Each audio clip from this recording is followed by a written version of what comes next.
Olá pessoal, boa tarde, boa noite ou bom dia, a depender da hora que você está assistindo esse vídeo. A aula de hoje vai tratar de forma sucinta e didática sobre o Instituto da Flexibilização da Coisa Julgada.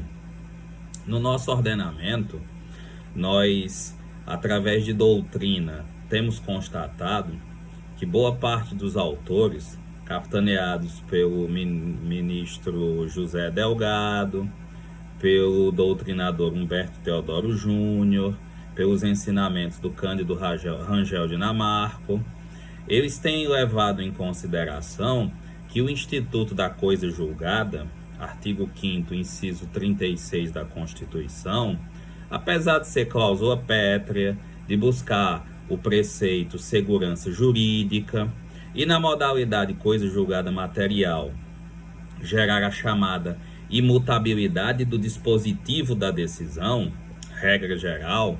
Em aulas anteriores nós vimos que essa regra comporta duas exceções. Mesmo sendo essa coisa julgada uma cláusula pétrea, ela não é absoluta em nosso ordenamento, porque existem outros valores constitucionais que também estão na mesma estatura e que não adianta garantir segurança jurídica e sacrificar valores como pacto federativo, direitos da personalidade, intangibilidade do erário. Então, em determinadas situações, vai haver previsão jurisprudencial, doutrinária e até mesmo legal de flexibilização do Instituto da Coisa Julgada. No nosso ordenamento, nós temos um artigo de número 966, que trata da chamada ação rescisória. O 966 trata de uma ação constitutiva negativa.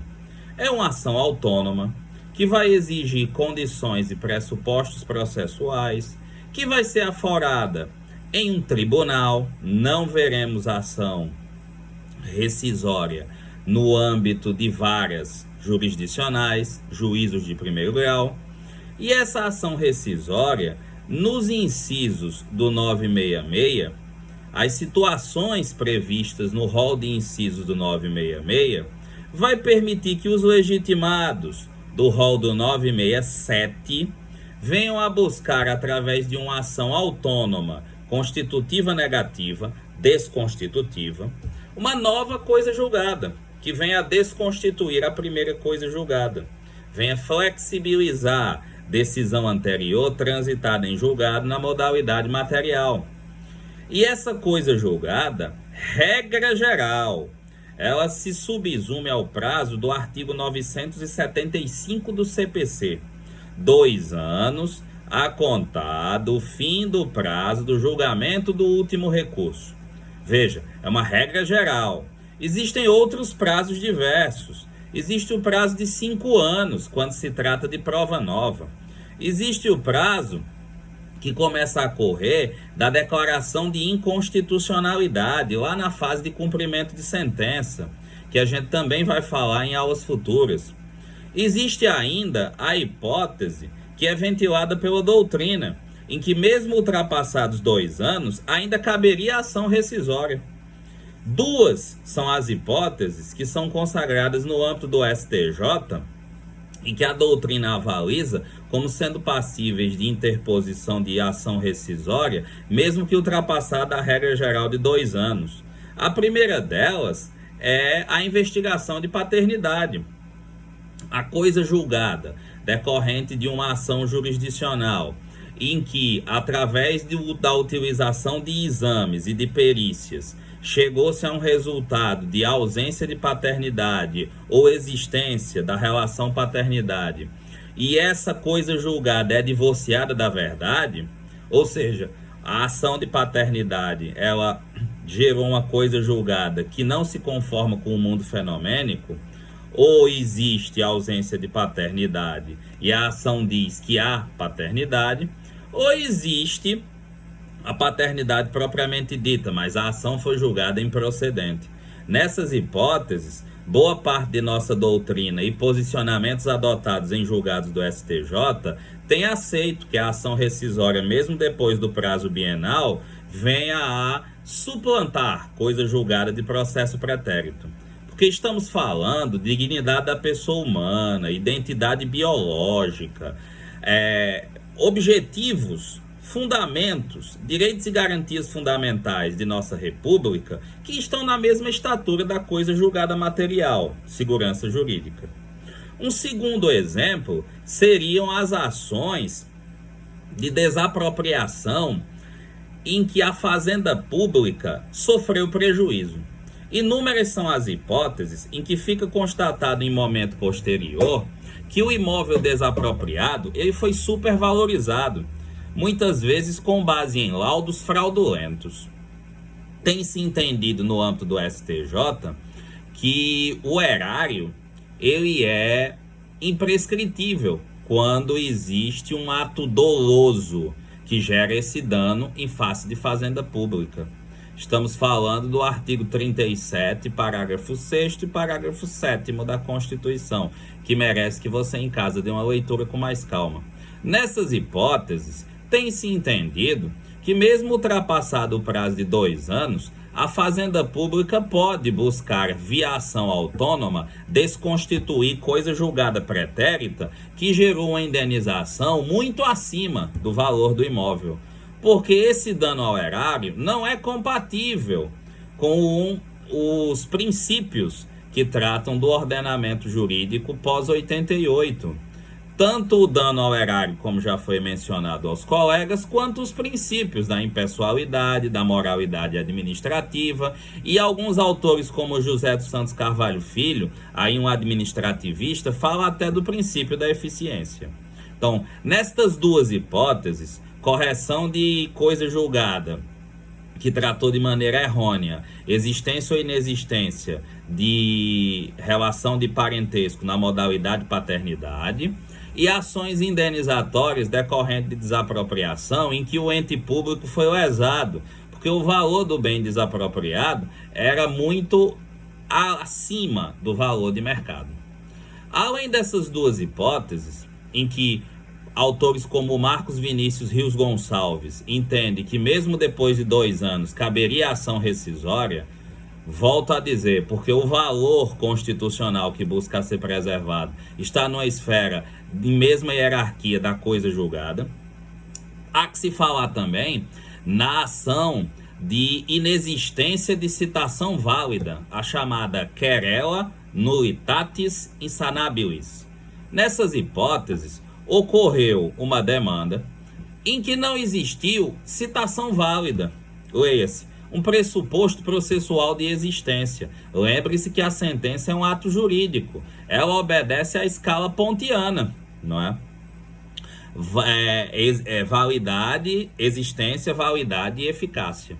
Então, nestas hipóteses, entende-se que num processo em que ocorreu coisa julgada material, mas que ficou constatado que o indivíduo réu na presente demanda não foi alvo de uma citação válida, portanto não houve uma triangularização da relação processual, este indivíduo a qualquer momento pode protocolar uma ação declaratória de querela nullitatis insanabilis. E como nós sabemos, ações declaratórias são imprescritíveis. Então esse indivíduo pode a qualquer momento buscar a declaração de inexistência desta coisa julgada, corrigindo uma citação que não se operou de maneira válida e que viciou todo o processo, e que não foi a causa de uma sentença nula, mas sim de uma sentença inexistente, um não ato, não é?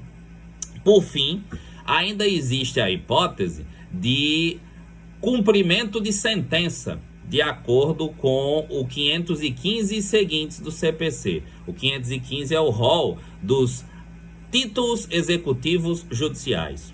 E essa fase de cumprimento de sentença permite que o executado ele venha a protocolar a chamada impugnação ao cumprimento de sentença, E uma das modalidades de defesa que pode ser veiculada nessa impugnação ao cumprimento de sentença é a querela nullitatis insanabilis. Veja, eu não estou entrando com uma ação autônoma incidental de natureza declaratória. Eu estou utilizando a impugnação ao cumprimento de sentença lá na fase de cumprimento de sentença, quando supostamente já houve a fase de conhecimento, fase de liquidação. E agora, na fase de cumprimento de sentença, eu compareço a juízo para avisar que eu não fui validamente citado.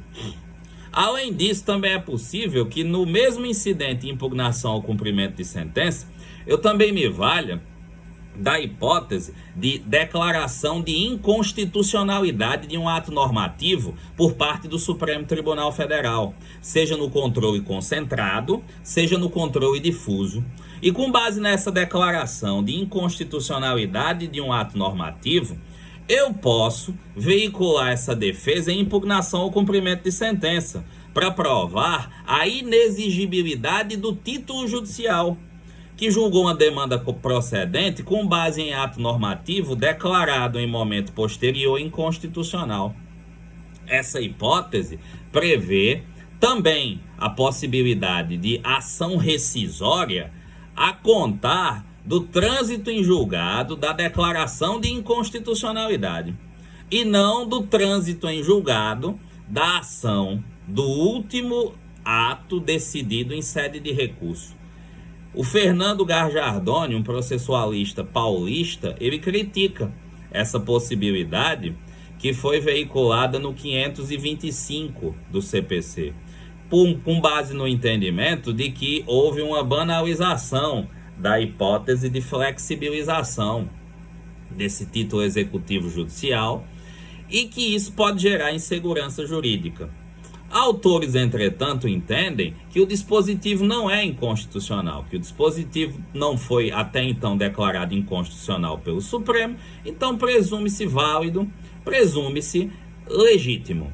Com base nessa assertiva, nós temos também a hipótese do indivíduo que recebeu uma sentença de procedência, mas que durante a fase de conhecimento houve declaração de inconstitucionalidade no âmbito concentrado ou difuso.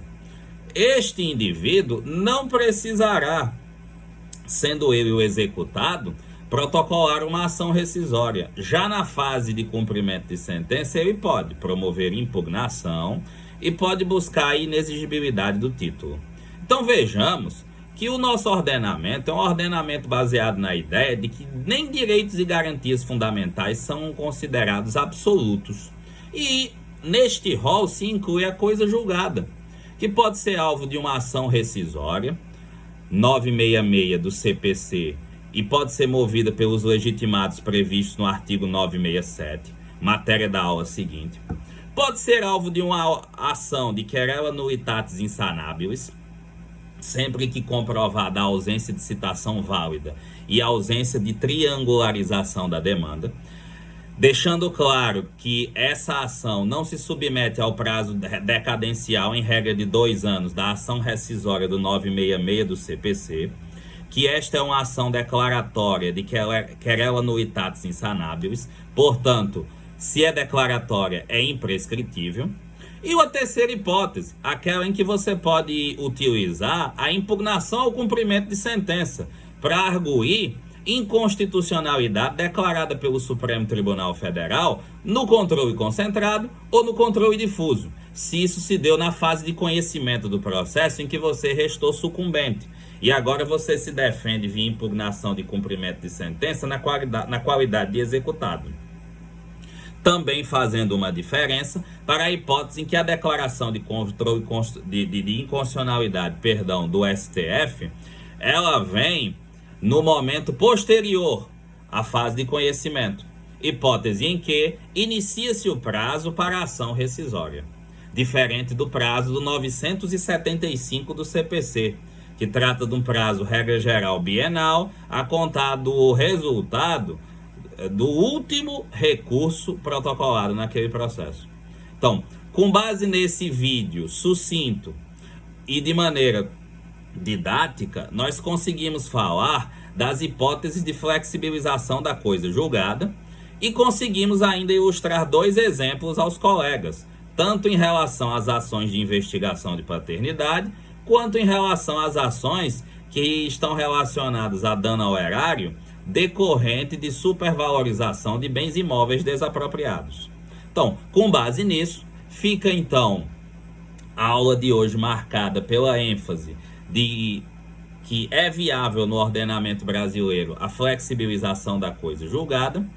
E numa segunda oportunidade, já vamos tratar da chamada ação rescisória, com todas as intercorrências do rito processual, as condições exigidas, as hipóteses que autorizam, o rol de legitimados e os efeitos rescisório e rescindente, não é?